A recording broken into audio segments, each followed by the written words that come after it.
দীর্ঘ ১৫ মাসের বেশি সময় লন্ডনে চিকিৎসা নেয়ার পর দেশে ফিরেছিলেন চিত্রনায়ক ইলিয়াস কাঞ্চন। স্বজন ও সহকর্মীদের ভালোবাসায় এক সপ্তাহেরও বেশি সময় কাটিয়ে আবারও চিকিৎসার জন্য যুক্তরাজ্যে পাড়ি জমিয়েছেন তিনি। তবে দেশে রেখে গেছেন ভালোবাসার রেশ।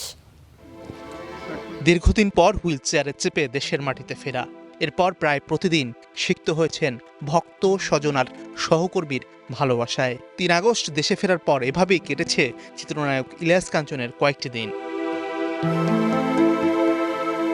তবে প্রিয়জনদের ছেড়ে আজ ১২ আগস্ট সকালে আবারও যুক্তরাজ্যের পথে পাড়ি জমিয়েছেন বর্ষিয়ান এই নেতা অভিনেতা।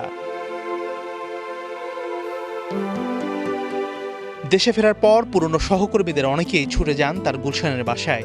শবনম, আলমগীর, রোজিনা, সুচন্দা, চম্পা, মিশা সওদাগর সহ অনেকের সঙ্গে সময় কাটিয়েছেন তিনি। গল্প করেছেন, একসঙ্গে খেয়েছেন, গান শুনিয়েছেন, কখনো আবার আবেগে ভিজিয়েছেন চোখ।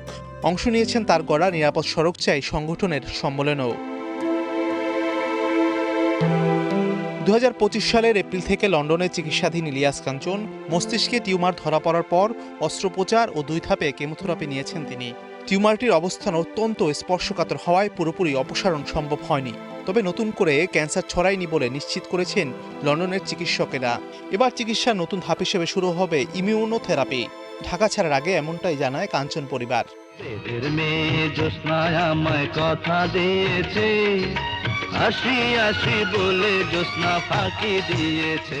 আপনজনদের ভালোবাসা আর দেশবাসীর দোয়া সঙ্গে নিয়ে এবার চিকিৎসার নতুন ধাপ গ্রহণ করবেন অভিনেতা। প্রত্যাশা, সুস্থ হয়ে দ্রুতই ফিরবেন দেশের মাটিতে। আমার জীবনে আর নেই কোনো আশা। মাছারুল তামিম, স্টার এন্টারটেইনমেন্ট।